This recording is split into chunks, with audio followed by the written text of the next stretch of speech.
Good evening and welcome to I2MC Part 2, Week 2, or week, I2MC Week 2 is what I meant to say. Hi, this is Victoria. I'm one of your interns here, and I work with you in the chat. And we just have some information for you. And so please just sit back and this will be a reminder, but some of this we go over each week. Okay, and we want to welcome all the AMCI partner students as well from Inspire and CLC. If you need help troubleshooting, if you don't have any sound or you have a black screen, what you will do is there should be a section in the panel that says audio, and you want to have that set to computer audio. If you have a black, so it tells you things like if you have a black screen, what to do. If you don't have any audio when the video's playing, what to do whether you have a phone or you're on your computer. So if you're on your computer, you would mute and then unmute, and also make sure you're connected to computer audio as in the picture. And if you're on a phone but you're not seeing video, download the GoToWebinar app and you can see us there. And if you are on a computer and you're not seeing any video, try logging off the webinar for a few minutes and then log back in. And if you see a black screen, more than likely, it just means that it's buffering and loading. So just give it a little bit of time. So yes, and we have some news for you, the weekly announcements. Okay. We have some Facebook groups that you can join. One is our AMCI, Absolute Medical Coding Solutions Facebook page. It's our main Facebook page. You can also join our Facebook Chun group to chun with other coders. Right now you're not doing that, but you can join it if you want. And also AMCI Forensic Coders is another group that we have on Facebook that you can join. So I encourage you to join all these groups. We also have our YouTube channel, AMCI YouTube channel, where you can see additional lectures and other good stuff. And don't forget about your midterm that meets Wednesday nights. Join us for interactive videos, Kahoot quizzes, and Quizlet Live. And it meets 8 to 10 p.m. Eastern, 5 to 7 p.m. Pacific. And it's really fun and low stress. So don't forget. Now, if you need to ask a question in the webinar, here's how to chat with us. You can click on the questions button or question mark, and you will get to us. So here is how you do it. You would go to the panel where you see, and I'll just give you what the panel is. You see the microphone there where you can make sure you're muted. We don't really use the hand raise feature, but it's there. There should be a section there that says handouts where you can get any handouts for this week. And to ask a question, there's the chat box under questions/chat box where you can enter your question. So type your question there. And then once you're through, click the send question or click the button and it'll send your question after you finish typing it.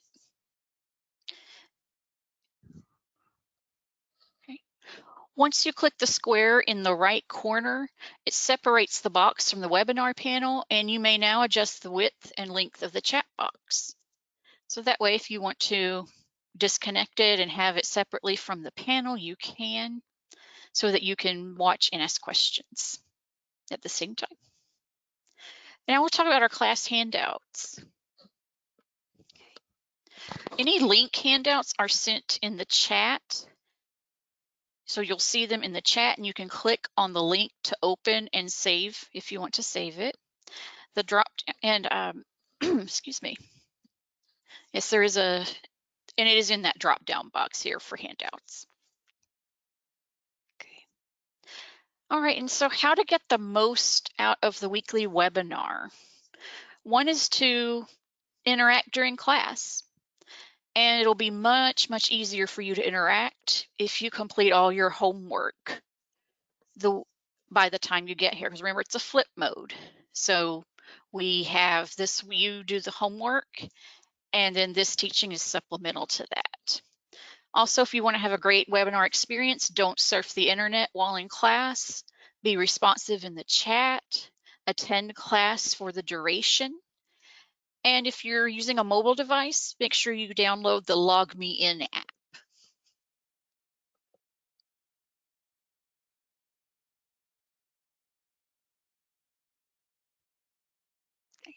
All right, so now is poll time, and your answers are anonymous. So we're going to have you put your answers in the chat. Poll is, did you complete your homework? A, yes, all of it. B, some of it. C, none of it. D, what homework? So we'll give you a little time to type in your answer in the chat.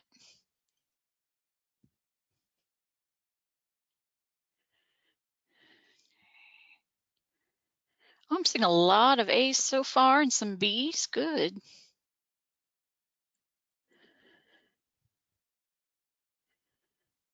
And once in a while, we'll have weeks where we either don't get to the homework or, something, because life happens and we get that. Just, make sure that you can stay on top of it. All right. And I'm glad nobody said D, what homework? So we're doing really well. All right, so stay on top of it and you'll be fine in the class. You can do it. I know you can. All right, so part 1, Intro to Medical Coding, week 2. That's where we are right now. All right. Thank you. Thank you so much, Dr. V. That was amazing. This is Dr. V. She just came in and said, Hey, I'll do the intro. And you did an amazing job. Thank you. Thank All you. right. Okay, coders, I have a question for you. Now, this is not a poll question, so I'm just going to ask it on the fly. How many of you remember what a world-class coder is? And if you do, type in the chat one characteristic of a world-class coder. If you remember. Look at that. Somebody said someone with high ethics. Somebody else said forensic, a forensic investigator. Outstanding indeed. And someone said, hey, they have integrity, they're compliant, they're detail oriented. You said it. And that is what we strive towards here at AMCI. Somebody said they missed first class. We got you. Hey, this has never happened before. Hang tight. I've never seen this. Here we go. All right, so let's get started. Really quickly, for those that were not here last time, how do I log into my course and get started? How you do it? You go to our website, www.amcicoding.com. Then you click on at the top right, the Evolve course login. Click there, sign in, and boom, you're in your LMS.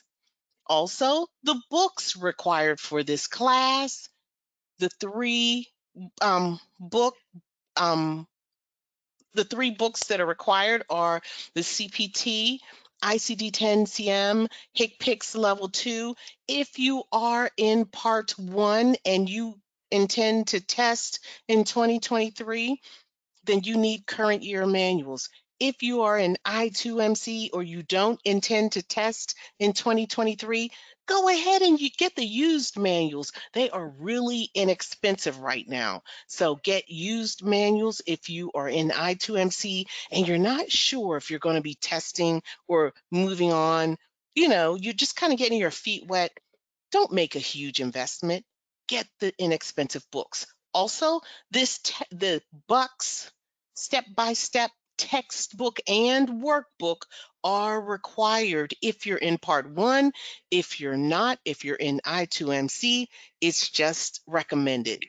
Highly recommended, but it's recommended. All right. If you have any questions, go ahead, type them in the chat. And then I'm going to get started with the homework. This is week 2, but just like we said, we have a flip or reverse classroom model. So that means that your homework was in week 1. You could find it in the week 1 section, and it was due for today. Now, I'm going to talk to you about the homework that's due next week. All right. But before I get right down to the homework, I still want you to get, just a little bit more familiar with your syllabus and the LMS. So, right now, if you look to the right, we've finished week 1. We've learned how to study AMCI, navigate your online course, and if you need help, pretty much orientation. Now we're going to talk about ICD-10-CM coding, and this is where we're going to focus. We're going to focus on guidelines, conventions, signs and symptoms, and diagnosis and main terms, etc. You should have done this in last week's homework. You should already know how to look up a code. You should already know a little bit about guidelines, conventions, signs and symptoms, diagnoses, etc. Just a little, right? Not a lot, because we're going to augment or strengthen your understanding of these topics. Now, let's talk about the homework that's going to be due next week. We're going to get it out of the way. We usually do it up front because this is where you kind of remember things when it's told to you off the bat. So I'm going to tell you now what your homework is. All right, so let's say you logged into your LMS. It's going to look like this, okay? And if you're in I2MC, you're going to click this button here. If you're in part 1, you're going to click this button. And then when you click it, it's going to populate all of your assignments at week 1 or week 2. So let's go ahead and click week 2. So when we click week 2, the first thing that we'll see is our handout. Let me go back. It's our handout. And if you all want that handout and you want to follow along with class, boom, you can get it ahead of time right here at week 2. It is not in, it'll be there just shortly before class, but our intention was to have it when you want to watch the playback. But if you want it before class, go ahead and download it. All right. After you get your handout, you can go ahead and watch the playback. Yes, the playback of this class is found here. Watch playback. And if you get this little pop-up blocker notice, just go ahead and click on the open and your playback should populate. Then when you finish watching the playback, it's time to take your exam. This exam is based upon week 1 homework, week 2 class. Yes. And the reason why it's set up like that is your homework in week 1 will give you the basic instruction. Then you'll come to class and we'll augment your understanding. After class, you have the option to look at the playback and review what was discussed, and then you can take your exam, and you should be ready. Indeed, you'll be ready. So go ahead and take your exam. Remember, you get 2 attempts, and the second attempt gets averaged into the first. So do your best from the onset. Give yourself an opportunity. But if you've done the homework, come to class, watch the playback if you need to, you're ready to take that exam. All right, so after you complete your exam, it's time for homework, right? Homework that's due next class. This is your week 2 homework, and this is week 2. So what are you supposed to do? Well, here's it's telling you to watch week 2 playback, right? It's there. And then learn how to recognize category letters on site. Click there. Also, do your e-homework. Click here. 4, do your Quizlet practice learning. All right, so you can just practice there, practice your Quizlet. And then 5, go ahead and read your Carol Buck's step-by-step textbook, Introduction to ICD-10-CM, Chapter 2. Now, if you're in Part 1, this is mandatory. If you are an I2MC, it is recommended. So don't go out and buy it unless you have to. Then complete the workbook, Chapter 2, which is an overview of ICD-10-CM, and your answer key is right here. This is still Carol Buck's. Here's the textbook, here's the workbook, and then finally, watch ICD-10-CM Section 4 and selecting first listed code, Part 3. Click there. And this is your homework that's due next week. All right. So hopefully, if you've got questions, go ahead and type it in chat. And while you're doing that, I'm going to undock my screen so I can see you. All right. Okay, so coders, team, help me out. Help out these fantastic. There's some really good questions in there and they're personal. So if you can just direct them accordingly, that would be great. Thank you so much, team. All right, again, your week 2 exam is due today. If you don't feel like doing it today, you can do it tomorrow, but we're talking about that exam from from the exam in week 2. Week 2 exam due today. You have to definitely do it before your homework. All right?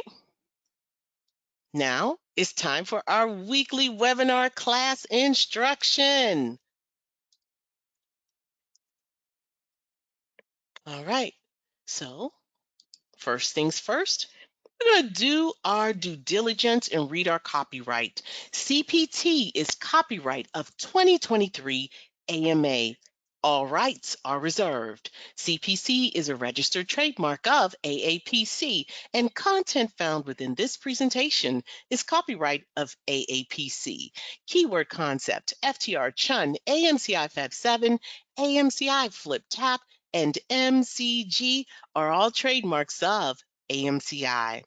And the credentials, CPC, CRC, COC, CPMA, CPB, CPPM, CPCO, are all owned by AAPC, and the credentials CCA, CCS, CCSP, RHIA, RHIT are all owned by AHIMA, and AMCI does not own the rights to these credentials. Now,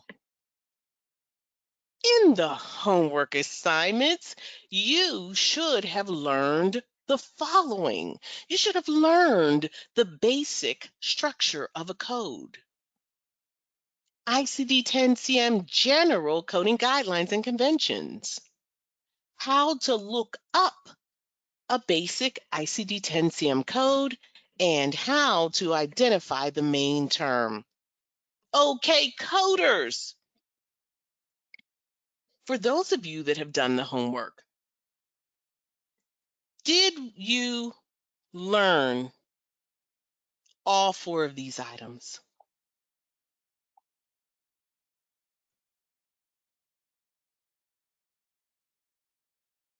Good deal. You should. And you guys are like, yes, yes. So that's going to really help me kind of determine the pace of this discussion. And yeah, we are going to review it. We're going to learn more about basic ICD-10-CM coding. We're going to practice looking up diagnoses to obtain an ICD-10-CM code.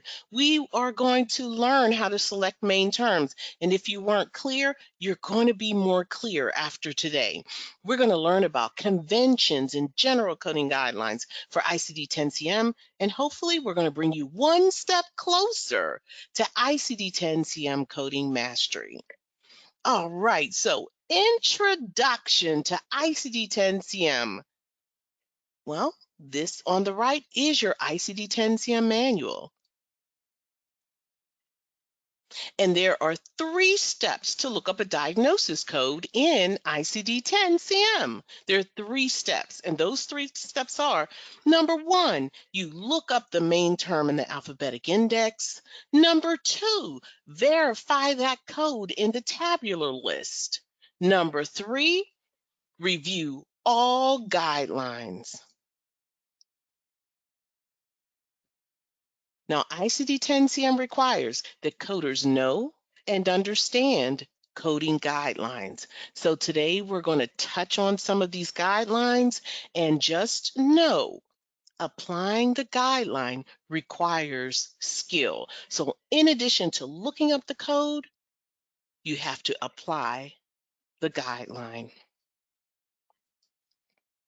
And these are your steps. Look up the main term, verify the code in the tabular list, review the guidelines, and after the 3rd step, you have to apply the guidelines. And because we're learning right now, your very first guideline will be you have to code the chief reason for the encounter and code to the highest level of specificity and certainty. Well, certainty and specificity. So just keep that under your belt. But now let's go ahead and let's look up a code together. And I know if you've done the homework, you already know how to do this. So let me make sure that you know. So we're going to look up the code hypertension. First things first, if you want to follow along just to kind of get your rhythm and get in the groove, I would love to have you. So the first thing you do is look up the main term in the alphabetic index. So go ahead, get your ICD-10-CMs in front of you, go to the alphabetic index. It's in alphabetical order. Look up that word hypertension. Okay, so we'll find it right here: hypertension, hypertensive, and then you have these terms in parentheses like accelerated, benign, essential, idiopathic, malignant, systemic. These are all types of hypertension that are applicable to this code, I-10. And this code is called, who knows what this code is called? What type of code is I-10? Somebody said boss code. Indeed, it is boss code, but it's got another name. In the index, it's called a default code. Outstanding. You guys are rocking in the chat. So in the index, we call this a default code. When you go to the tabular list, it's the boss or the category code, all right? So after you get your default code, which is I-10, you verify that default code in the tabular list, right? So let's go to our tabular list. We're looking in the hypertensive diseases, and the tabular list is the color pages. And these, this is arranged in alphanumerical order. So we look and we find I-10. This is also our boss. And this is the code for essential primary hypertension. And it includes high blood pressure, arterial hypertension, benign hypertension, essential, malignant, primary, systemic. This is our code. All right. And then the next thing that we have to do, step 3, we have to read all guidelines associated with the code to make sure that we can use this code. So we've got some guidelines here. These red notes are called instructional notes. You have guidelines here. Excludes 1, that's a guideline. Excludes 2 is a guideline. Even your includes notes, your excludes 1, excludes 2. These are all guidelines. But none of these guidelines are applicable, and we can go ahead and code I-10. And you all were rocking and rocking and rocking in that chat. Outstanding. Outstanding. All right, so are you with me, coders? You understand the just basically the method to look up a basic ICD-10-CM code? Talk to me in the chat. All right, somebody said yes in all caps. Yup, yes. All right. All right, so let's go ahead and practice. Let's review and practice looking up codes. And I'm going to give you 2 minutes because, you're kind of getting your feet wet. And if you can move faster, go right ahead. All right, coders, look up diabetes type 2. All right, you have, oh, I hope this is correct, but you have 2 minutes and your time begins now.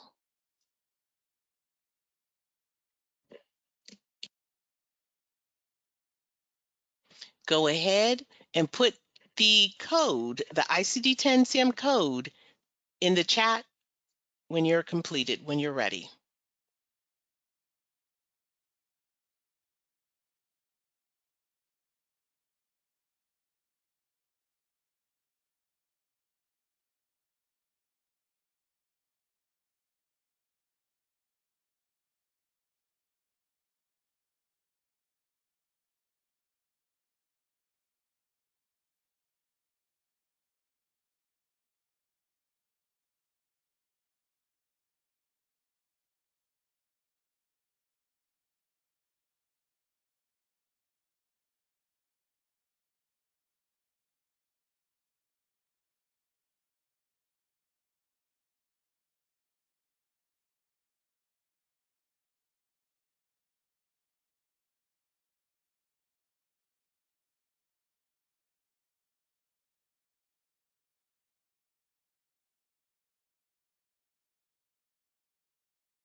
Way to go, way to go, way to go. You all make it look like easy peasy, lemon squeezy. I am so impressed. And also, too, if you don't know the answer, go ahead and just put the category. If you don't know the category, put the category letter. If you don't know the boss, put the category letter. Come on, just do your best. But you know what? You all rocked it. The answer is E11.9. All right, so what did I do? I went to the alphabetic index. That's the front of the manual, those black and white pages. And I looked up my main term, diabetes, right? And right here, diabetes, diabetic, it gave me the code E11.9. It said, here is your code.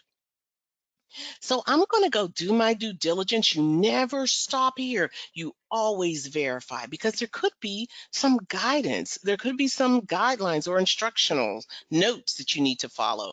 So if you look E11 at the boss, this is type 2 diabetes mellitus. Okay, so I know I'm in the right section, and then I go all the way down until I get to E11.9 and I'm verifying this code. This is type 2 diabetes mellitus without complication, and this is our code indeed. Outstanding.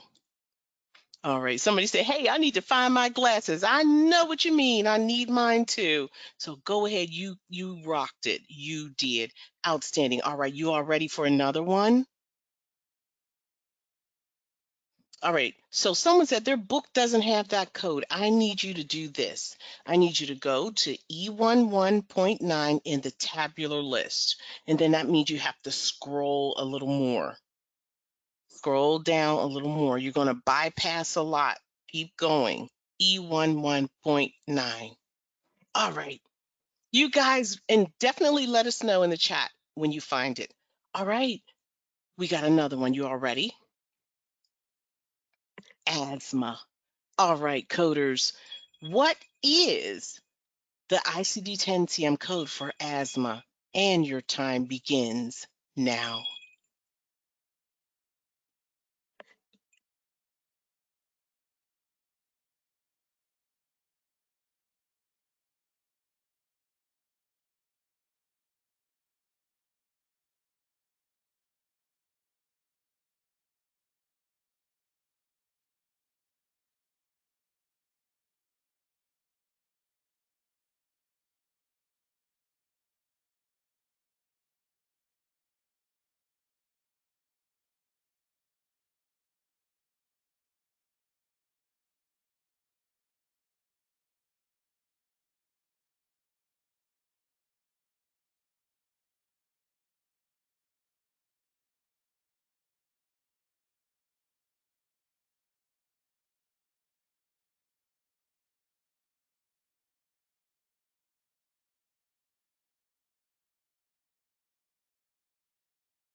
All righty, you all are rocking. I'm telling you, more people answered this time, and most of you got it correct. And even if you didn't get all of the characters, you were on the correct path. You just gotta go a little more. And also, too, I gotta show you something. For those of you that didn't get enough characters, I'm gonna show you something. First, you look up the code. The code in the alphabetic index. The code is J45.909. They gave you the full code, well, 6 characters. Could be more, but we won't know until we go ahead and look up the code or verify the code in the tabular list. All right, so let's go ahead and verify it. All right, so we're going to stop at the boss. Always stop at the boss. Let's go ahead and read these notes. This includes this, and this, and this, and this, and this. All right, but even though it doesn't make that much, like we're not really, these includes is not applicable to us. We know that we looked up asthma and it gave us J45.909. So we know that this is going to take us to the correct location because that is what we're coding for, right? Asthma. So if we go to J45.9, it is on the path, but it says, hey, this requires 5 characters and you only have 4 here. And anytime you have a red box or a red dot next to a code, that means you got to keep going. This is not your code.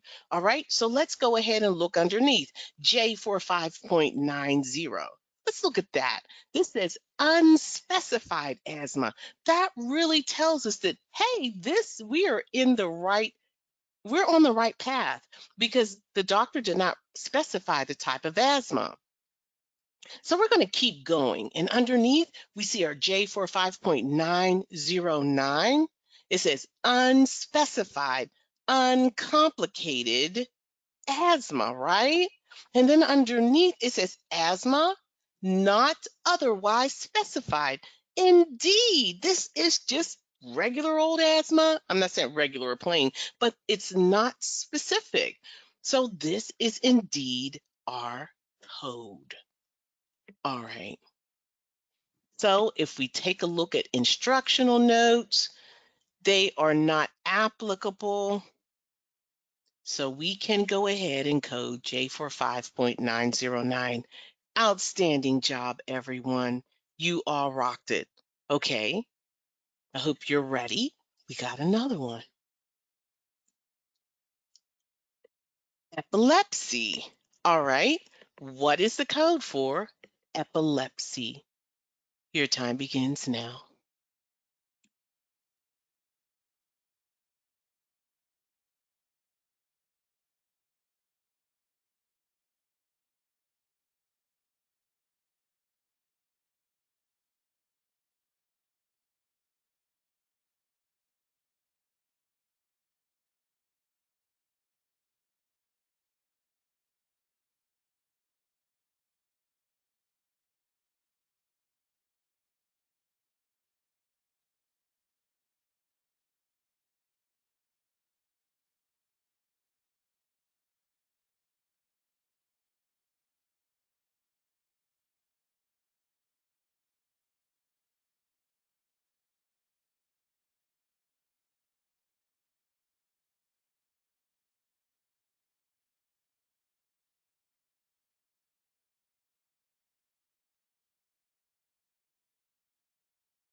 Fantastic job, everyone. Look at this. Outstanding. It's good that you're understanding the mechanics. Impressive, impressive. Way to go, everyone. Outstanding. All right, so the answer, I'm just waiting for the clock to do its thing. All right, okay. There's the answer, G40.909. And always make sure that you code all of the appropriate um, numbers or characters of the code. All right, I'm going to my alphabetic index. That's the front of our ICD-10-CM manual. And in alphabetical order, I'm looking up epilepsy. And boom, here it is. Epilepsy, epileptic, epileptic, epilepsia. All right. So these all are applicable. This code is for all of these indicators or language or they all mean the same thing, okay? So if there's an attack, cerebral, non or convulsion, fit or seizure, we're still talking about epilepsy, epileptic, epilepsia, all mean the same. So we're going to go to our tabular list and verify G40.909. And yes, we're going to stop at the boss. This is your category code, G40, and you cannot code G40 because there's a red box next to it. There are some notes here. We're going to get in the habit of reading these notes. You know, in the next couple of weeks, we're going to get in the habit of doing it. But just let me tell you, these notes are not applicable at this time, okay? So we're going to go down and we're going to look at our category, our subcategory, G40.9, epilepsy unspecified. Yes, indeed, we're on the right path because the epilepsy was not specified. The doctor didn't say what type it was, so we're on the right path. So we see a red box. It says you need 5 characters. And then this is 4 characters. So if we go down, look here, G40.90, it says 6 characters. So that means you cannot use this code. And if you use it, it's going to be wrong because it's invalid, right? Any code with a red box or dot next to it is invalid. You got to go one more. All right, so we're going to go one more, and boom, here we are, G40.909, epilepsy, unspecified, not intractable, without status, ellipticus. No. Ooh, epileptus. Please forgive me. I'm not a night person, but I'm doing my best. And look right up underneath. It says epilepsy NOS. Boom, there you go. This is your code indeed. And if you said G40.909, outstanding. Way to go, way to go. All right, we got a couple more. Let's go ahead and get a little. You all, this is impressive. Impressive stuff. All right, we got another hyperlipidemia. Hyperlipidemia. What is the code for hyperlipidemia? Your time begins now.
All right. Somebody said, I'm happy I'm getting the hang of it.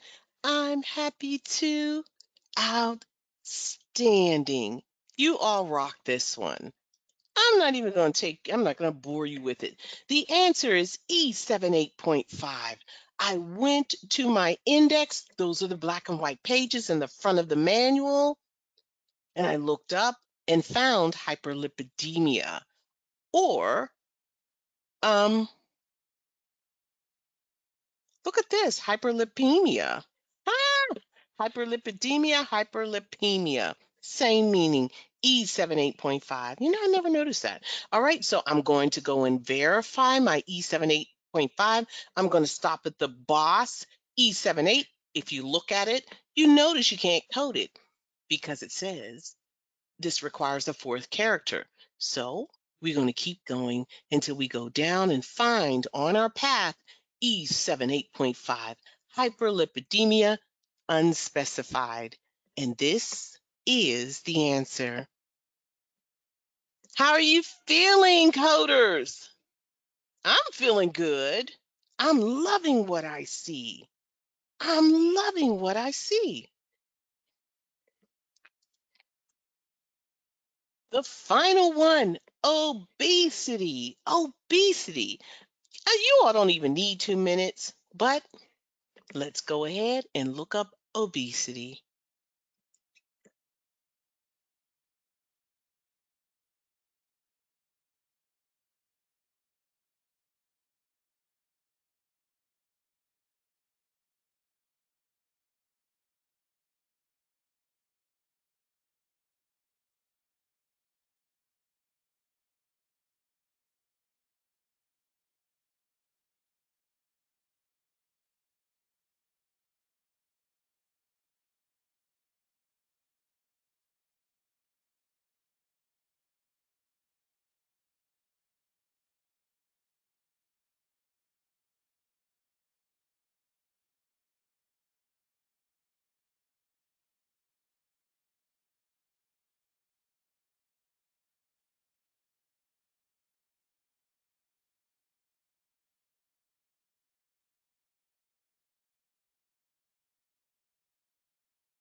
Like I said, you all did not need the full 2 minutes.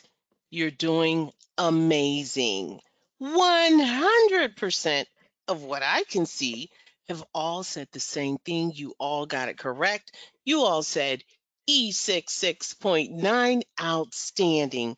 You probably did this. You went to your alphabetical index, you looked up the term obesity. It gave you the code E66.9. You verify that code in the tabular list. We stopped at the boss, E66. It says you can't use this code. And then you've got some instructional notes that are not applicable. So we're going to go look for E66.9. We are going to stay on the path. And we keep going, E66.9, obesity, unspecified, or obesity not otherwise specified. Same exact meaning. This is our code. And 100% of you said E66.9, outstanding. All right, coders, how do you feel? How do you feel about looking up codes in ICD-10-CM? Go ahead, type in the chat, let me know. All right, somebody said, fantastic, good, great. I'm fairly confident. It's fun, it's great, fine, exciting, it's amazing, comfortable, better. Good deal. Now, let's add something to it. Now let's talk about main terms, right? Well, what is a main term? Well, when you have multiple terms, the main term is the primary lookup term in the alphabetic index, right? So not all diagnoses are one term. So if you have multiple, you have to determine which of the terms is main and which you should look up first, right? Now, there is a hierarchy when you're selecting a main term, and it is as follows. If you have an eponym, the eponym will go first. That is your main term. That is the term you're going to look up first. Next, a diagnosis. If you have a diagnosis, sign, or symptom, you're going to look that up next. And finally, if you don't know what it is, select the word that's doing something. That will be your main term. All right? So this is the hierarchy that you use when selecting the main term when you have multiple terms. All right, are you all with me? Does everyone know what an eponym is? An eponym is a disease that's named after someone or something, like Charles syndrome, um, you know, like Rosie syndrome, Rosie disease. I'm making these up, but these are eponyms because it's named after someone or something, like Legionnaire's disease. My accent is coming through. Yeah, you guys are saying some Paget's disease, Parkinson's disease. Yes. Okay, so you all are doing great. And hopefully, I don't want to give away some. Some of you are saying some that we're going to be studying. All right. So let's go ahead and determine what is the main term. I'm going to give you some diagnoses, and these diagnoses are going to have more than one term. You have to tell me what is the main term. All right. So place your answers in the chat, and I'll give you a few moments. It's not going to be 2 minutes. No, you guys are too good for that. All right, Sjogren's syndrome. Sjogren's syndrome. Okay, coders, place your answer in the chat. What is the main term? What is the main term? Outstanding. You know why? And say why. Say why if you know. Use the hierarchy that I was talking about. That's right. The answer is Trojans, because Trojans is an eponym. This Trojans is named after someone or something. How do you know? How do you know, Mrs. J? Look at that apostrophe S. That's your clue. That's your clue. All right? Good job, everyone. All right, we got another one. Insomnia condition. Insomnia condition. Of the two, what is the main term and why? Why? Those three, the hierarchy, is it one of those three in the hierarchy? Yes, yes, yes. Okay, the main term is insomnia because it is a diagnosis, sign, or symptom. It is a diagnosis, right? Yeah. So we don't have to, the main term can't be condition. It's insomnia. All right. Hashimoto's thyroiditis. Hashimoto's thyroiditis. Go ahead, type your answer in the chat. This is a good one. And why? Why are you selecting that? Indeed, indeed. Outstanding. The chat is raining. Team, look at them. I can't even keep up. I know they can't keep up with you either. The main term is Hashimoto's. It's Hashimoto's because it's an eponym. An eponym outranks them all. Yeah. All right. We got another one. Great job, everyone. It is an eponym. All right. Thyroidism disorder. Thyroidism disorder. What is the main term?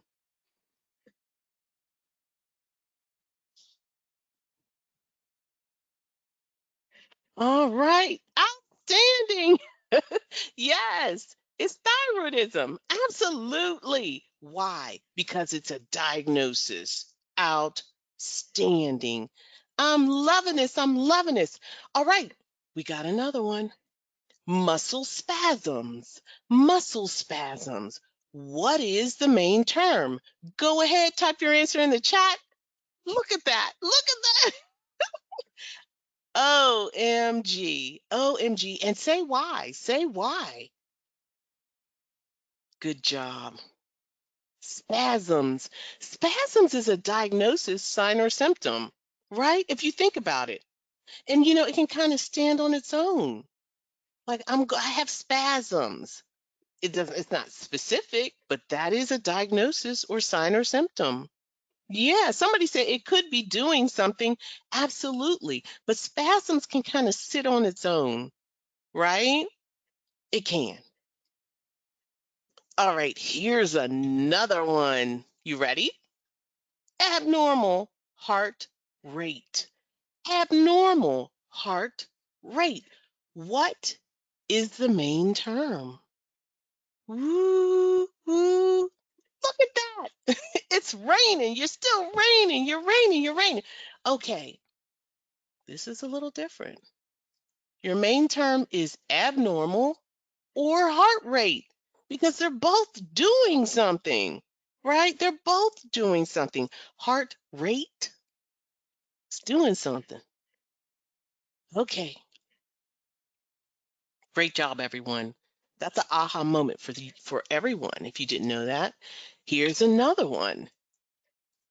Decreased hematocrit. Decreased hematocrit. Of the two, which one is your main term and why?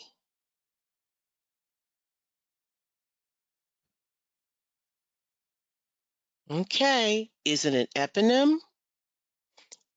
Is it a diagnosis, sign or symptom? Or it's the word that's doing something, right?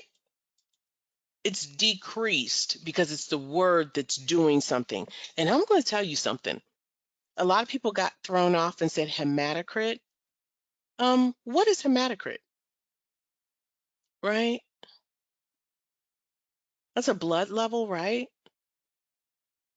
Or it's a measurement of your red blood cells, right? Mm-hmm. So decreased. Hematocrit what? Right? Always say to yourself, what? What is it doing? It's just sitting there. Okay? Yes. Good job. Good job. You all are amazing. You all make this so amazing. I am not an evening person. And I'm not, I'm just telling you, I love this class. All right. Alzheimer's disease. Alzheimer's disease. What is the main term?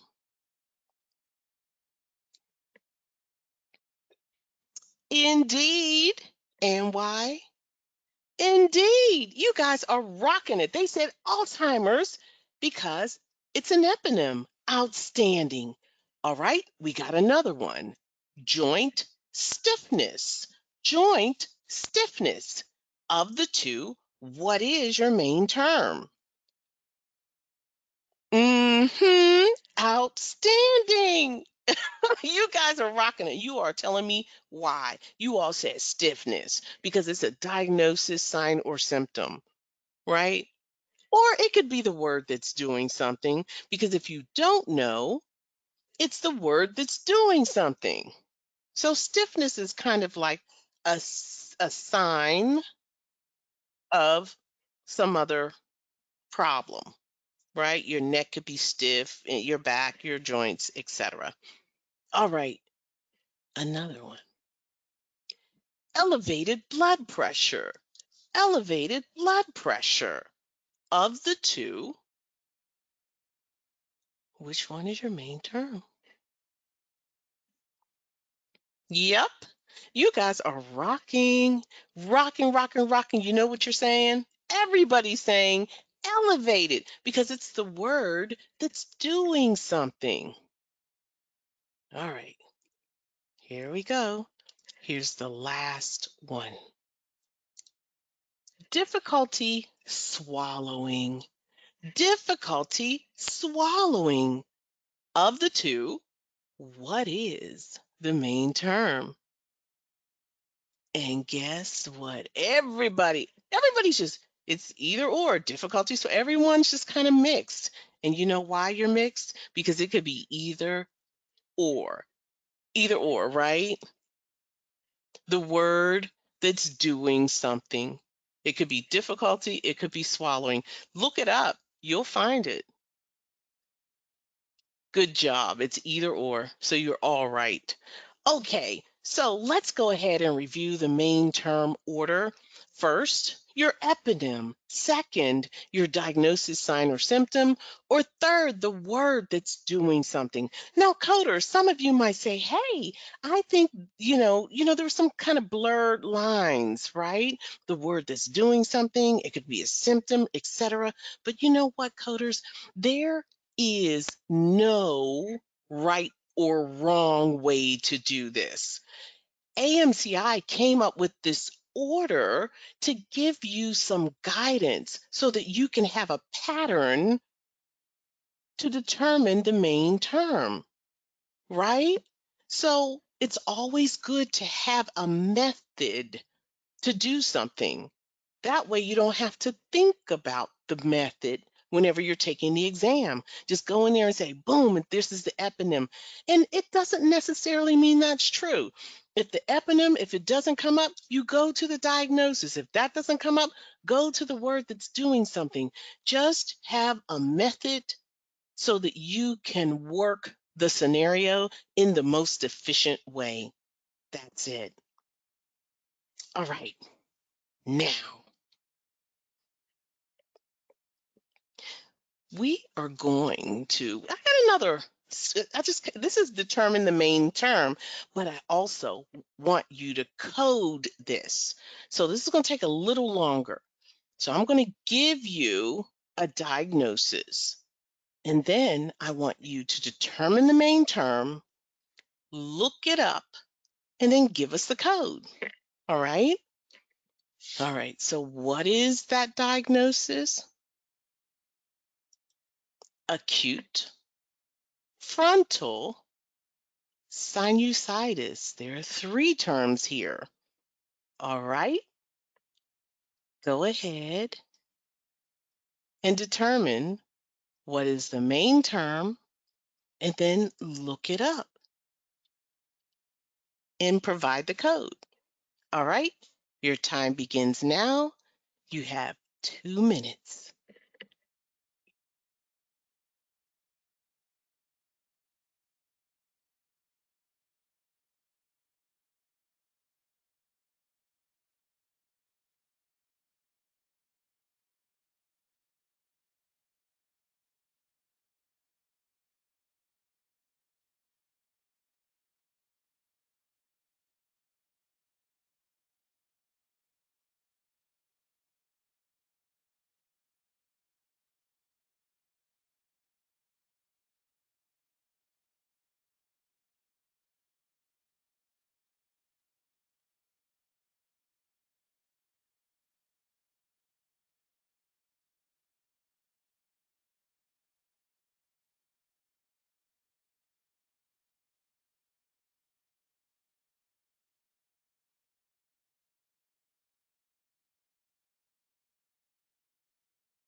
All right. So some of you are going to be like, hey, Mrs. J, you didn't show us this. And I didn't. I just kind of wanted to see what you knew. And you all rocked as usual. All right, let's get started. So, what is frontal sinusitis?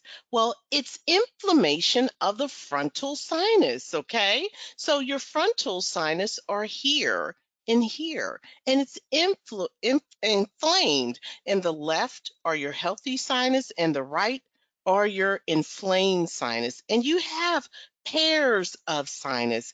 You have your frontal sinus at the top of your eye, and the sinus, just so you know, are positioned around your eye. So you have your frontal at the top right here. You have your sphenoid right here, right in here, your ethmoid here, right in your cheek, and then you have your, excuse me, right above the cheek, right in the eye area, and then your maxillary is in the cheek area right here. So these are your primary sinus, but as you can see, you have your frontal, sphenoid, ethmoid, and maxillary. And this is your septum here. Okay. All right. So inflammation of the frontal sinus is acute frontal sinusitis. Now, what is the main term? So I said the main term was sinusitis, right? Why? Why? Type in the chat. Why is sinusitis the main term? You know what? I can't find you. Oh, here you are. Yeah, it's a diagnosis, right? Sinusitis, a doctor can diagnose you with that, right? So that is my main term. I'm going to look it up. And diagnosis almost always takes precedence over the word that's doing something. And that's just so you know. All right. So there are other terms here. We've already established that sinusitis was the main term, but we have two more terms, acute and frontal. And both of these terms are referred to as subterms. So first you look up your main term, then your subterms.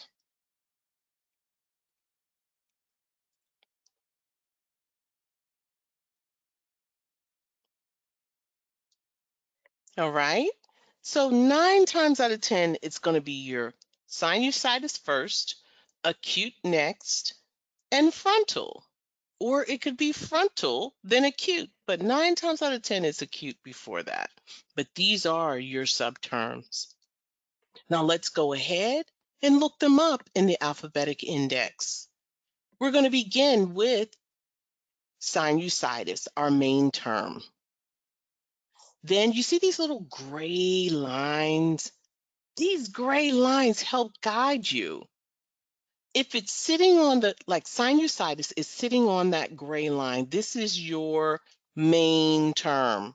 Your main term sits on the gray line. Your subterms are um are not on the on the gray line. They are um to the right of the main what was in the main bar. They're your subterms. All right, so we have sinusitis and then acute. See, this is sitting right here. There you go. It's sitting on this gray one here. So it's kind of indented. Just put it that way. So you got your gray bar. Your main terms generally sit on there, and then your code comes in. It's on the inner one. It helps you determine what is main, what is your subterm. So our subterm is acute. Acute what? Acute frontal. There you go. And it kind of sits in like that. So they're not going to be exactly on those bars, like I said, but it kind of sits in like a stair step. Do you all see that?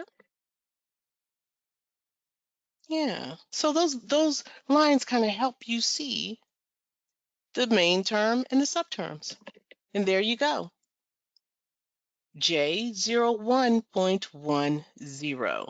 Now let's go and look up our J01.10.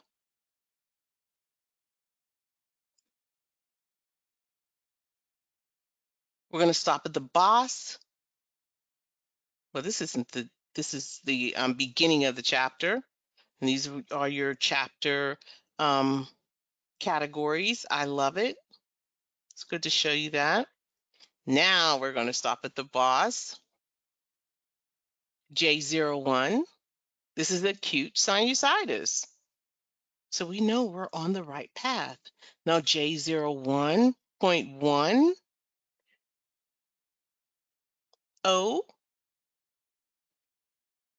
J01.10,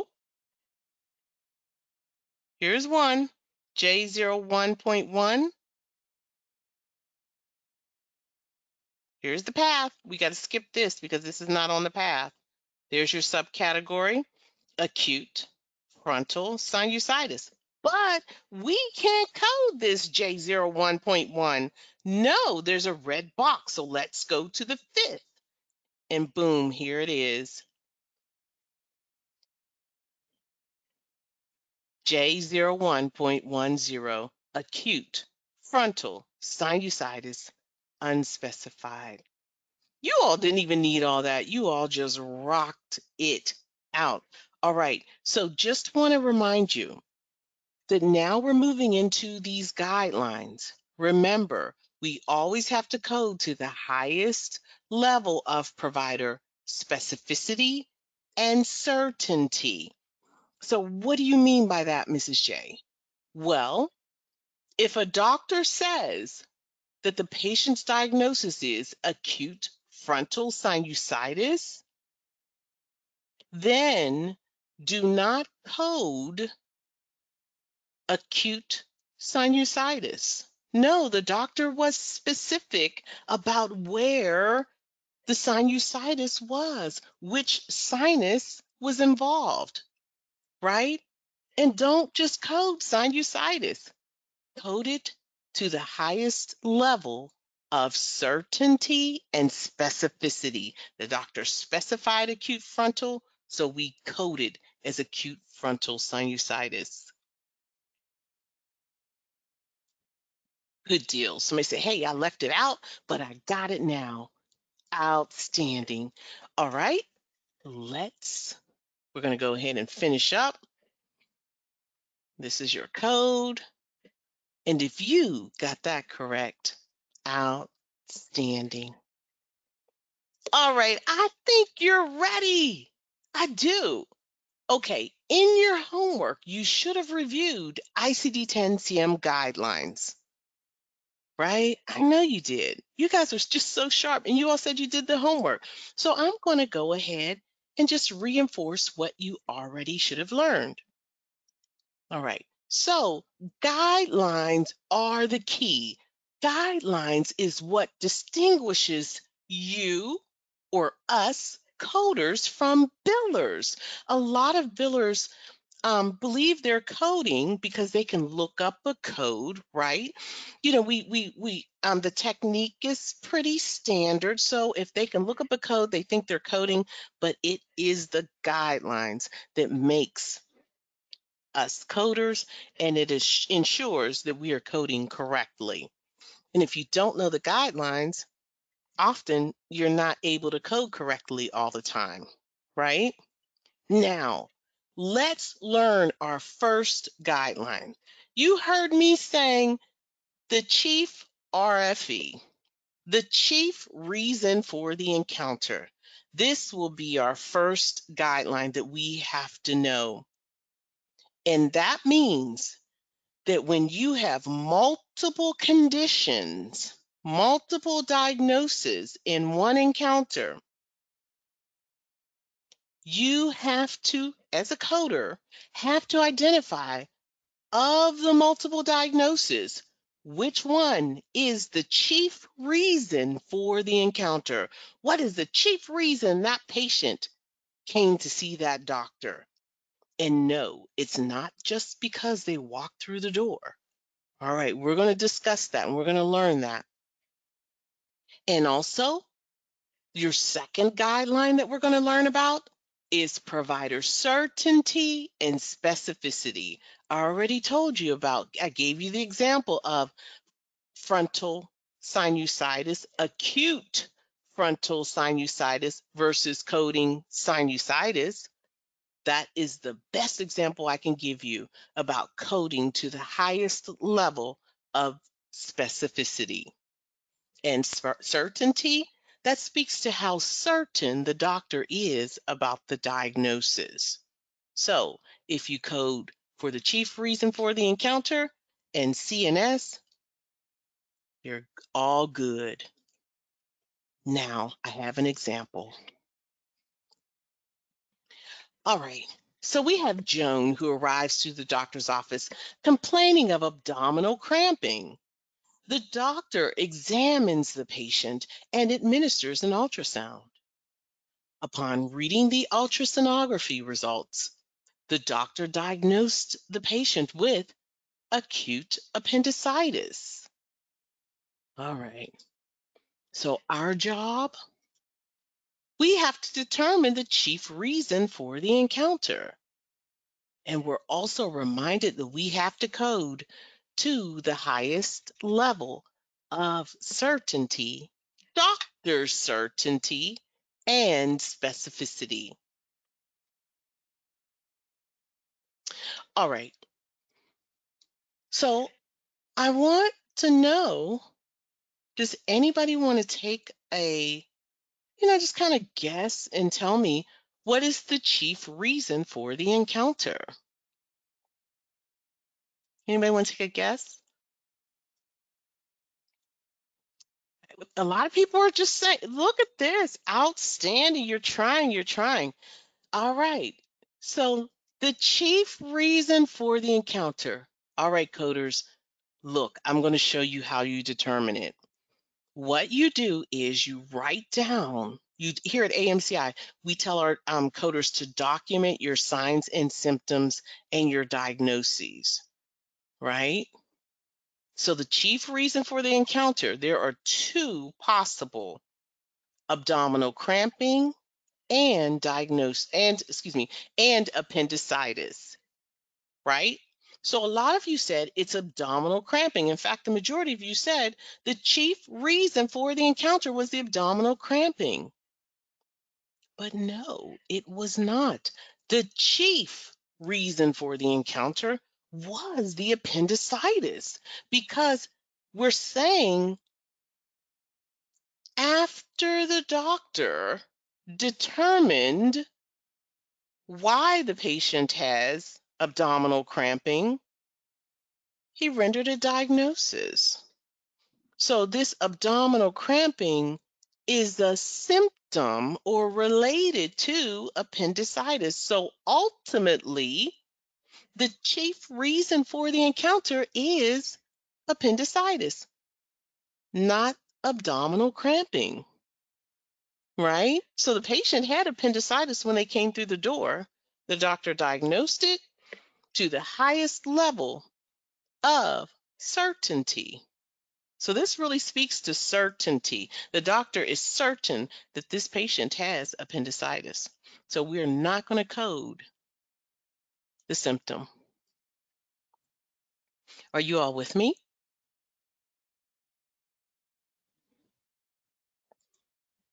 Good job.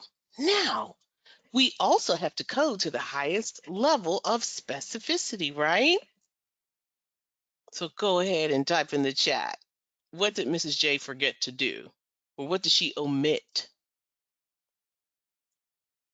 Indeed. Look at these forensic coders. You know what they said? They said, hey, the doctor said this patient has acute appendicitis, not just appendicitis, acute. That is specific. And I'm going to tell you, coders, this is money. Yes, doctors or hospitals get reimbursed more money for treating acute appendicitis versus appendicitis. Acute means it's happening right now. It's urgent. It's urgent. Okay? Just saying. So that's why it's important as coders that we code to the highest level of doctor certainty and specificity. So if the doctor documents it, you better believe we need to code it. All right. So Mrs. J, first of all, outstanding job, everyone. A lot of you said acute, and I want to shout you out for that. All right, so Mrs. J, how do you know that we have to code to the highest level of certainty and specificity? Well, there are guidelines, and in your right in the guidelines section, and we're going to talk about how the guidelines are sectioned off. But in section 4 of your guidelines, in the front of the manual, these guidelines tell you how to report for outpatient services. And when you're coding for outpatient services, right here in this section, it tells you to code to the highest level of doctor certainty. Right there. It says coding guidelines for inconclusive diagnoses, probable, suspected, rule out, etc., were developed for inpatient reporting and do not apply to outpatient. In other words, the doctor has to be certain about the diagnosis or the sign or symptom. Okay? Doctor can't say, hey, we're ruling out this. Nope, that's not certain. All right. Also, specificity can be found at guideline F, where it tells you that you're going to have to code the level of detail in coding. You have to be detailed and use the full number of characters required for a code, 1 and 2. So this speaks to specificity. And finally, the chief RFE, guideline G. It says code for the diagnosis, condition, problem, or other reason for the encounter or visit. And you can read it at some other time. but I just wanted to tell you where it is. And if you want to, on your own time, go ahead and make friends with Section 4 guidelines. But right now, it's time for us to get to the basics, and we're going to talk about category guidelines and conventions. And I told you that these guidelines were sectioned off. You have section 1, 2, 3, and 4 guidelines. In one, parts 1 and 2 of this course, we talk about section 1 guidelines. In part, in part 5, we talk about section 2, section 3, guidelines. Also, in part 2, you talk about section 4 guidelines. But today, we're talking about section 1 guidelines. And section 1 has 3 parts. The first part is A, and you can find it right here. This is where you can find the conventions, the ICD-10-CM conventions. In other words, this is how things are done, the way things are done in ICD-10-CM. It talks about the structure of codes, just general rules, how to do things.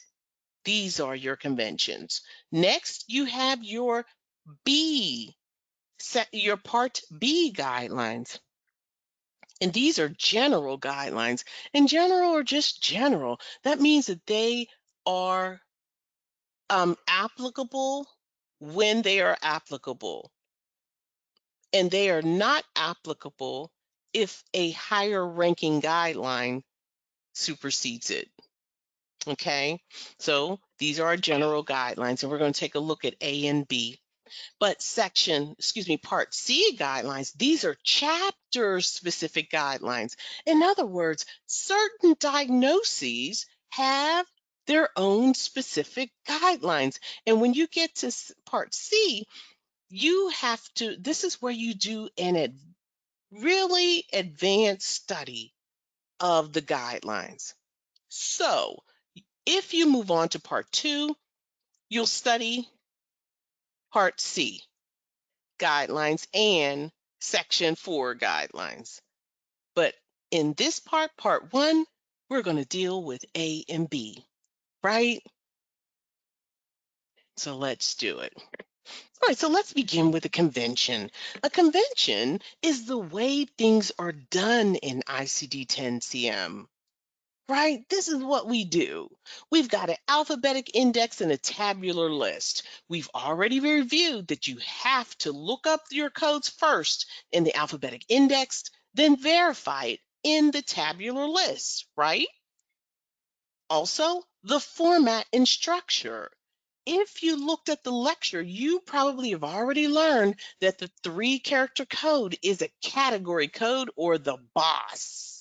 You also learned that 4 and 5-character codes are subcategory codes, and you also learned that 6 and 7 are codes.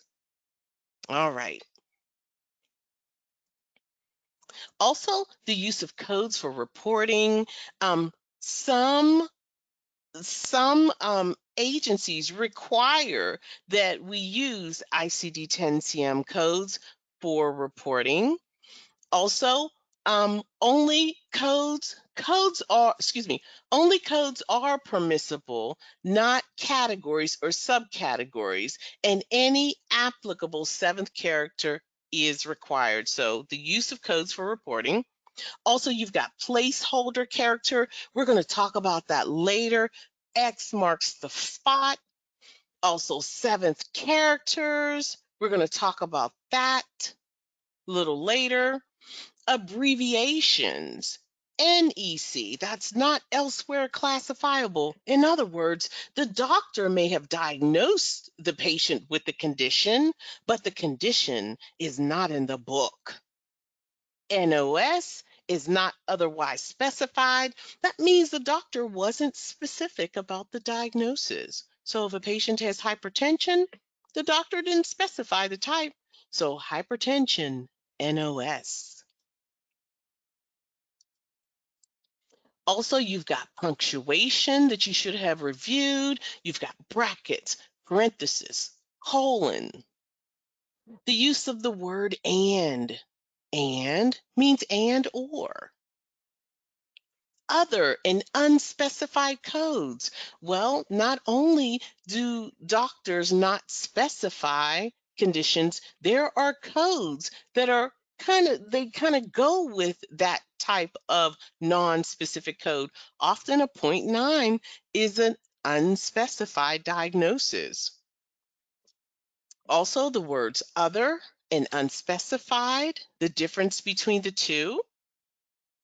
Includes notes, inclusional terms, excludes notes, excludes one.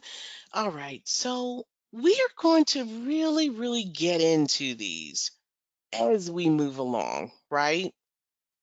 So I'm not going to kind of give the instruction now because you probably won't remember, but I'll make sure that you will soon. All right, so in addition to excludes one notes, we have excludes two notes. We have etiology and manifestation codes. These are awesome because all it requires is us reading. These manifestation codes, if you read, you'll be able to distinguish what they are. Always follow your read instructional notes and also follow your guidance in the index. The word and, the word with, see and see also, code also notes, default codes. We already talked about that, right? Code assignment and clinical criteria. All right. Now let's talk about some code level conventions. Yeah, these are conventions, the way things are done. You can find these conventions in your book. This is from an older book, but they haven't changed much. But as you can see, we've got indices. You have your index to diseases and injuries. You have neoplasms table. You have drugs and chemicals table. You have your external causes codes. You have your index notations, your width. You see your C also, your default codes, just as we've spoken about. And these are all at the code level. These are conventions at the code level. Your parentheses, your brackets, your shaded guidelines, your shaded guides, excuse me, not guidelines, the shaded guides I was telling you about that helps you determine what the main term is versus what the subterms are and how they, go beyond the shaded guide or within the shaded guide. Also, your references and your additional character requirement. If you're told to code an additional character, you have to follow that guidance at the code level. Here's your code also, your revised text, deleted text, your AHA coding clinic citations. In the real world, this is going to mean a lot, but right now it doesn't. Not while you're testing. Definitions, these are great. Coding tips, icons, new code, revised code. Also, your placeholder alert. We're going to talk in depth, not in depth, because we don't really need to, but you're going to definitely understand the difference between a placeholder and a seventh character code. Sex edits. There are codes specifically for male and female. And these little indicators here, the age edits, newborn, pediatric, maternity, adult. Also, on the right-hand side, you have conventions for CMS HCC condition. This is like when this is a type of coding that's not measured on the exam, but it is a specific type and not applicable, but your indicators are in your manual. Just want to let you know it's there. Let's go back. Sorry, I got a little ahead. Your Z codes is first listed diagnoses. We'll talk about that in part 2. Unspecified diagnoses, you've got your footnotes, etc. And these are all your code level conventions. Now let's take a look at chapter level conventions. All right. Oh, let's go back. Kind of got a little ahead. You've got your chapter specific guidelines and code examples. This is really advanced. Also, you've got your muscle and tendon table, advanced. In part 2, you'll talk about that. Your appendices, you have Appendix A, B, C, D, and I'm telling you, we use Appendix B, pharmacology in the CCS, and you could use it. I will definitely, when you get to part 2, show them how to use it. Also, your valid 3-character codes. So this is definitely more advanced, but it's here and I want you to know. Now let's get to our stuff. We want to turn our attention to the general guidelines, right? And these general guidelines apply all the time in the absence of a specific coding guideline. So if there's no specific coding guideline, the general coding guideline will always apply. All right. And also, too, as long as that specific coding guideline doesn't supersede it or just get rid of this guideline or trump this guideline, you can code general coding guidelines and specific coding guidelines as long as they apply. But general or general. And again, let's turn our attention back to section 1. We've spoken about conventions. Now let's turn our attention to general coding guidelines. And this is part B. So let's put these guidelines up and close. Let's get up close and personal. All right, so in your homework, you probably have reviewed these guidelines, so I'll do it again just to make sure that you know. All right, so locate and code in ICD-10-CM. You all already know that. Locating a code, how to do it, click on page 4, it will tell you. You go to the index, then the tabular list. Level of detail in coding. It tells you how to not disregard the red boxes or the red circles, depending upon your publisher. If it's got a red circle or box next to it, you cannot code it because it is invalid. And these codes are granular, highly granular. The higher, the larger the number of codes, the more specific they are. Also, this guideline, codes are codes from A00 through T8.9 and Z00 through Z99.8. This is your code range. Also, signs and symptoms. It said code only signs and symptoms. You can code signs and symptoms in the absence of a related diagnosis. Remember the abdominal cramping earlier? And the patient wound up having appendicitis? That's where this guideline tells you. It says, hey, only code signs and symptoms if they are not related to the diagnosis. Number 5, conditions that are an integral part of a disease process. Same, do not code them if they are a part of a disease process. Now, when you have conditions that are not an integral part of a disease process, you can go ahead and code them.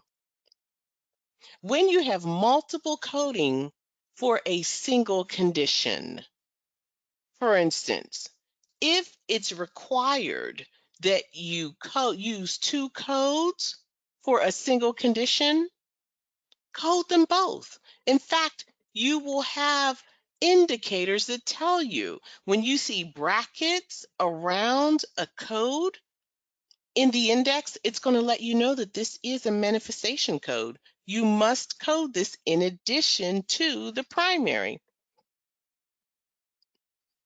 Also, acute and chronic conditions. When you have both in the same setting, always code the acute or the cute one first. The cute one goes first because it's happening now. When you have a combination code, use combination codes when appropriate. When there's a sequela, don't worry, we're going to talk about sequela. This is the condition after the acute stage, right? So there's a specific way to code it. We're going to teach you how. When there's an impending or threatening condition, you code it as confirmed only if it did occur. When you're reporting the same diagnosis code more than once, you don't have to. You only report the diagnosis one time per encounter. Laterality. All right. So definitely you have to specify when you know the side of the body that the condition is on. So laterality speaks to the side of the body. If it's right, you're going to see the number 1. If it's left, you're going to see number 2. Often when it's bilateral, both sides, you're going to see a number 3. Documentation by clinicians other than the patient's provider. All right, so typically only the doctor or the qualified healthcare practitioner can document in the patient's chart, except for these: BMI, the body mass index, ulcers, comas, and strokes. These nurses, like RNs, they can document this in a patient's chart. That's what that says. And number 15, syndromes. Follow the coding guidance in the alphabetic index when you have a syndrome, because these could be multiple conditions that are a part of a disease process. So just follow your guidance. Reading, being forensic, is definitely going to help you in ICD-10-CM. When your documentation of complications of care, code according to the provider's documentation. When you have a borderline diagnosis, code as confirmed when no specific diagnosis exists. When you have to use the use of sign, symptom, and unspecified codes, you code when a definitive diagnosis has not been established. All right. So it's a lot to take in, right? And you don't have to know them all. But there's some that really are going to stick out, right? So these signs and symptoms and conditions that are an integral part of a disease process versus conditions that are not an integral part of a disease process, these are going to be the ones that you really are going to encounter often. So let's go ahead and let's kind of, you know, let's learn how to code for signs and symptoms, and let's code for conditions that are an integral part of a disease process and not. And our guidance says that when you have a diagnosis that's related to these signs and symptoms, you do not code the signs and symptoms. If the signs and symptoms are not related to the diagnosis, you can go ahead and code everything. All right, so if it's related, code only the diagnosis. If it's not, you can code them all. Okay, coders, I know I was talking a lot. Are you with me? How are you feeling?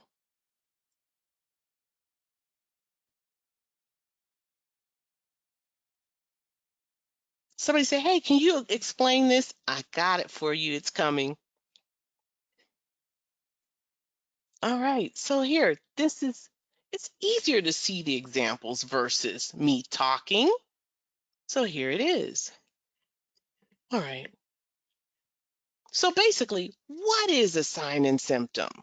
Well, a sign and symptom are abnormalities that can indicate a potential medical condition. So they are indicators that you got a condition such as cough, itch, and pain, right? So cough can be an indicator of something else. Itch can be an indicator of something else, and pain as well. Now, what is a diagnosis? A diagnosis is the identification of the nature of an illness or other problem by examination of the signs and symptoms. Example, gastritis, hydrocephaly. All right, let me give you some other examples. So if a patient might have, let's say these examples are COVID-19, pityriasis rosea, migraine, right? So if the person has COVID-19, a diagnosis of COVID-19, the doctor could have identified this COVID-19 based upon examining the signs and symptoms such as cough.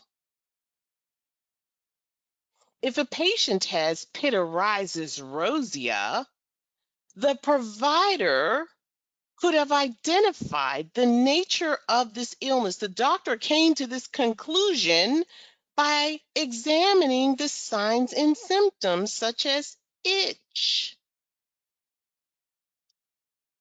migraine. The doctor diagnosed the patient with a migraine by identifying the nature of the illness or other problem by examining the signs and symptoms of pain in the head. Okay? So signs and symptoms are indicators of a diagnosis. Okay, coders, you with me? All right, I hope so. So now that we know what a diagnosis versus sign and symptom are, let me be very specific and tell you what a symptom is versus a sign. A symptom is according to the patient, right? So the patient can say, I have a headache, right? A sign is what can be observed by the doctor. So the doctor can observe that a patient has abdominal swelling. And also to remember the differences, think of a stop sign or a sign, a stop sign. You can view that stop sign, okay? So it can be seen. A symptom cannot be seen. It's only according to the patient. So pain is typically according to the patient. In any kind of physical anomaly, the doctor can visualize that. So we kind of use them interchangeably, and we call them signs and symptoms. And remember, signs and symptoms are indicators of a diagnosis. Now I have an exercise. You ready?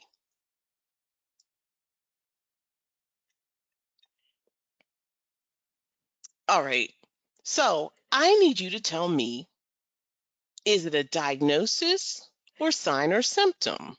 All right. So in the middle, we have hypertension, headache, post-nasal drip, sinusitis, floaters, detached retina, arthritis, joint pain.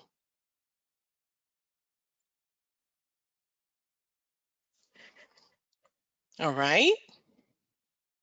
So if I point to it, I want you to tell me if it's a sign or symptom or diagnosis. All right, I'm pointing to hypertension. Is it a sign or symptom or a diagnosis? Go ahead, type in the chat. Outstanding. You guys rock that. Of course, it's a diagnosis, right?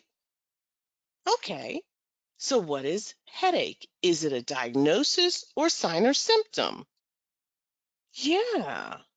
Yeah, good job. It is a sign or symptom. And some of you are being specific. You all are saying symptom. That's right, because it cannot be viewed by the doctor. What about post-nasal drip?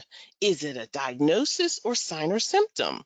You know what? You guys are rocking it. People are saying exactly what it is. Yes, it is a sign because the doctor can probably see that. Maybe or maybe not. If it's coming out the nose, you can see it. All right. Sinusitis. Is it a diagnosis or sign or symptom? Yes, it is a diagnosis. What about floaters? Floaters in the eye. Yes, floaters in the eye. These are signs. Your doctor can see it if they look in your eye. Yeah. What about detached retina? Is this a diagnosis or sign or symptom? Yes, it is a diagnosis. So detached retina is a diagnosis. What about arthritis? Is this a diagnosis or sign or symptom? Yes, you guys are killing it. It's a diagnosis. And joint pain? What is joint pain? That's right. Joint pain is a symptom. And if you have a headache, headache is an indicator of hypertension. If you have postnasal drip, postnatal nasal drip is an indicator of sinusitis. If you have floaters, it is an indicator of a detached retina. If you have joint pain, it's an indicator of arthritis. And you know what? You will not need to code these signs and symptoms because they are integral to a diagnosis. Only code the diagnosis in your documentation. And you all are amazing, outstanding.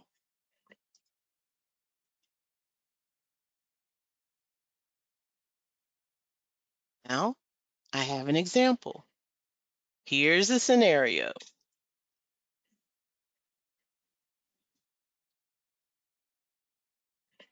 Mr. Samuels arrives to the doctor's office with complaints of frequent headaches, swelling in his extremities, and dizziness. The physician was unable to provide the patient with a diagnosis. Code the encounter. All right. So we're just going to walk this together. All right, so let's go ahead and look. What we need to do is identify the diagnoses, signs, and symptoms. And we pretty much do it in order, just because it's just easier. So the first diagnosis, sign, or symptom that we encounter is headaches, right? So that's a symptom. Swelling, right? That's a sign because the doctor can see it. Swelling in his extremities. And dizziness, that's a symptom. And the doctor wasn't able to provide the patient with a diagnosis. So, how do we code it? Well, the guideline says when you have signs and symptoms, codes that describe symptoms and signs as opposed to diagnoses are acceptable for reporting purposes when a related definitive diagnosis has not been established or confirmed by the provider. So, coders, for this encounter, this documentation, you would code headache, swelling, and dizziness, all three.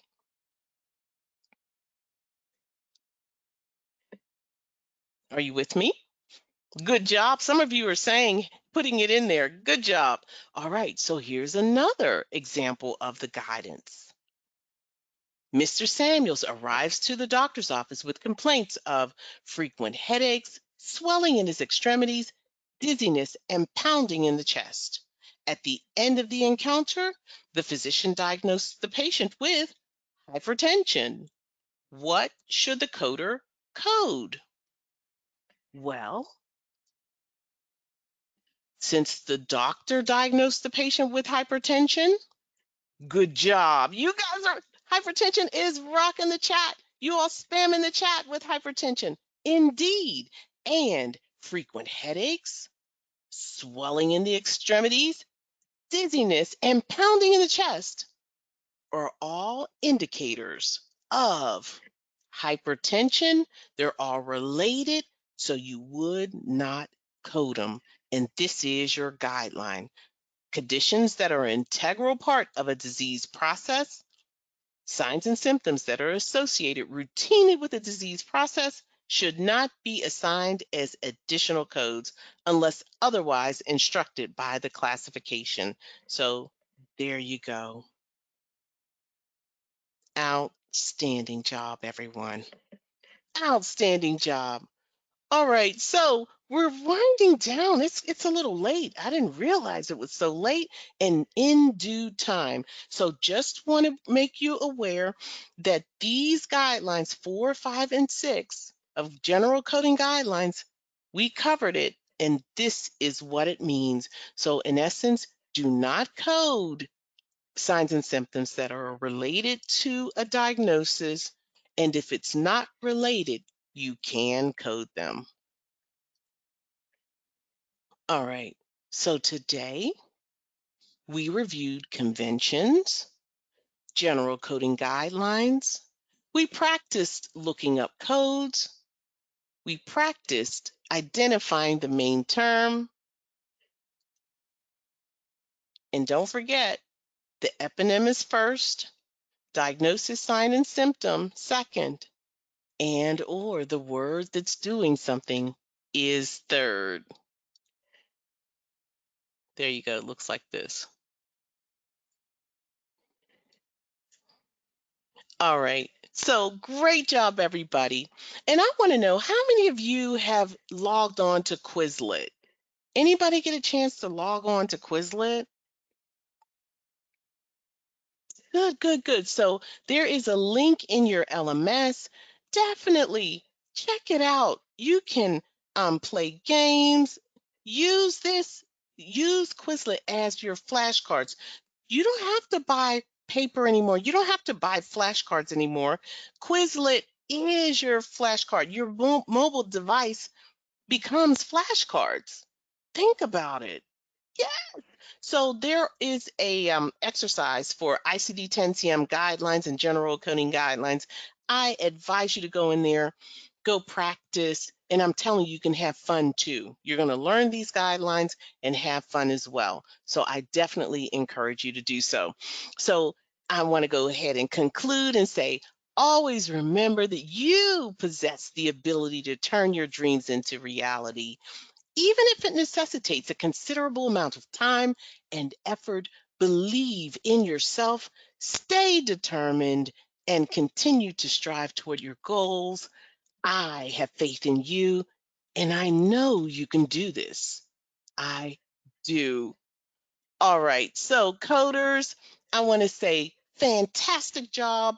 If you get our survey, please fill out the survey.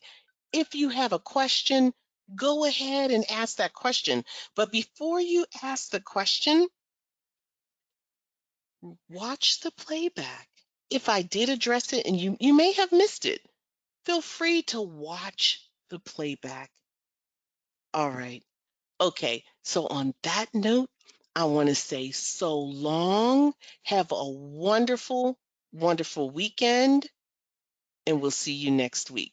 Don't forget your homework. All right.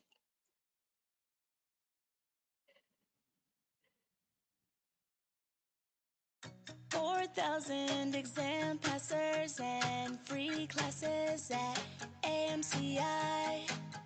Learn to code straight from home or on the road at AMCI. We're on the East Coast, the West Coast, we're all around.